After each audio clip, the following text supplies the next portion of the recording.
first person to ask me who or what. Normally they just ask, why? Well, if it isn't another episode of Radio Free Innsmouth this week, we are going to be talking about the band Kraft from Sweden. I like these guys a lot because they have impeccable songwriting. The way they put riffs together is like a math equation. Now, some people are going to say, what the hell does that even mean? Listen, Buster, I'm fucking smart. I know what I'm talking about. I went to college! And hopefully I will be able to demonstrate that to you through my analysis of this band's music. So with Kraft, my favorite album of theirs is Void. Now, I'm not saying that, Total Soul Rave. I love it so much. Or, Fuck the universe. I love it so much. are not worth listening to. In fact, every Kraft album is very good, but Void is the one that sticks with me the most. It's the one with the tightest songwriting on it, and as I mentioned earlier, tight songwriting is a major feature of what makes Kraft one of the best black metal bands in the business today. So without further ado, let's have a listen to Serpent Soul. So very Dark Throne style intro riff, which has a couple component parts that can be moved around. The da-na-na-na-na-na part, which can be given different tails, and then they can layer stuff over it like this. The drums are also very powerful and grooving, with a lot of rolling double bass and interesting cymbal usage.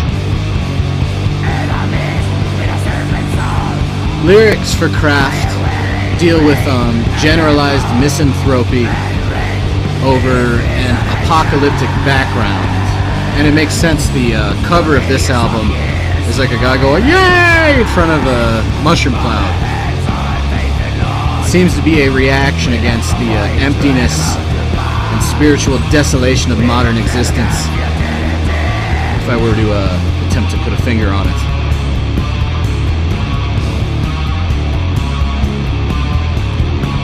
Powerful grooves, as I mentioned earlier, and the songwriting flows very evenly. Not when I shift into maximum overdrive. Hiya! They do a lot of things with cycling guitar phrases from one of the guitars, forming a backdrop for more simplistic percussive riffs from the other guitars. It's kind of their big trick. But it's not just all Dark Throne stuff. Even in this very same song, Serpent Soul, they go into some more melodic territory and more dissonant territory. So very doomy, dissonant riffs, with one guitar just hitting very simple chord riffs over which the other one kind of dances around with these dissonant bar chords.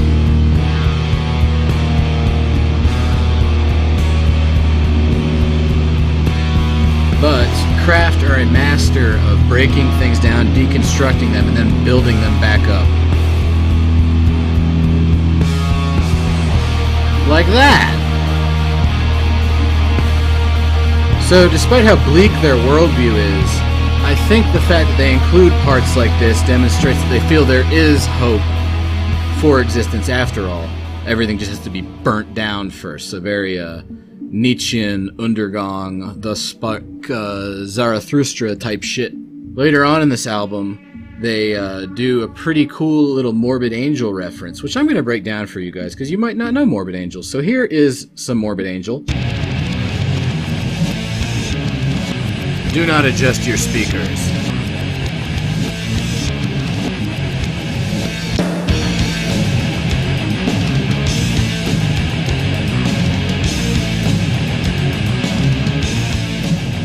He's out, boys! He's out! He's in, boys! He did it! He said it! So a tricky little thing where they play the first riff backwards as an intro, and then it goes into the riff proper. Not really that important in the overall songwriting, whereas when Kraft does it on the second song on Void, entitled Come Resonance of Doom, they incorporate it a little bit more fully into the song's overall narrative.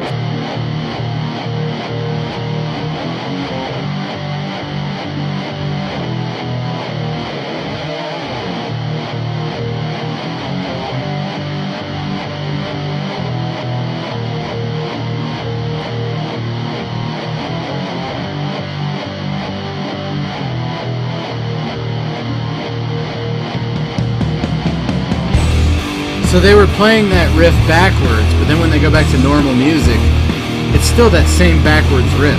Kind of an interesting little riff on the Morbid Angel trick. And then they add some weird layers to it. But like I said, the way that these songs are written is very balanced. So that whole no thing ends up being the whole song, and they just take it into different directions by pulling parts in and out of it.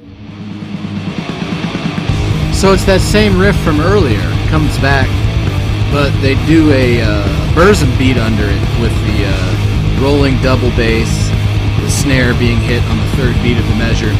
You know, good old-fashioned Burzum drum beat. And they switch it up again and give it a kind of a polka thrash beat, like you'd hear maybe in an early Gorefest song. And then they completely deconstruct it. Watch this. Uber minimalistic. They've just completely broken this riff down to nothing but hanging chords. But fret not, fans of complex black metal, because they are going to do some new stuff with it by adding extra layers.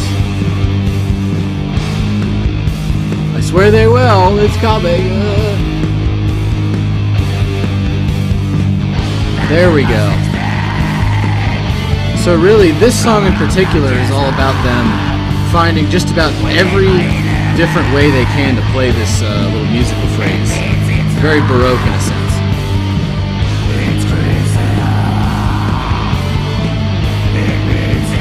Good Jim song. I like his vocals a lot too. They're very hateful, as it should be. And it goes on from there. So Void is probably the Craft album to start with, if you ask me. They put out a new one last year called White Noise and Black Metal that is very good, but it's a little bit stranger and less accessible than Void, because they seem to have made a point of trying to keep that same mathematically precise level of songwriting, but incorporating like very strange parts and kind of like ironing it out like sheet metal or something. So you can already tell that this album's a lot weirder. It's a very strange riff.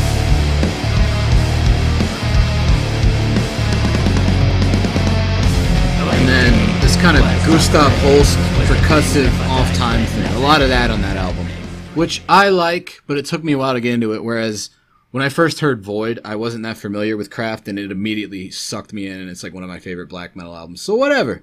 They're all pretty good, though. Fuck the Universe is good. Total Soul Rape is good. Terror Propaganda is good. They did good albums. They do good albums. It's a good fucking band. You should listen to them, you fucking faggot. I'll see you next time, I guess. I knew I should have gotten the turbo.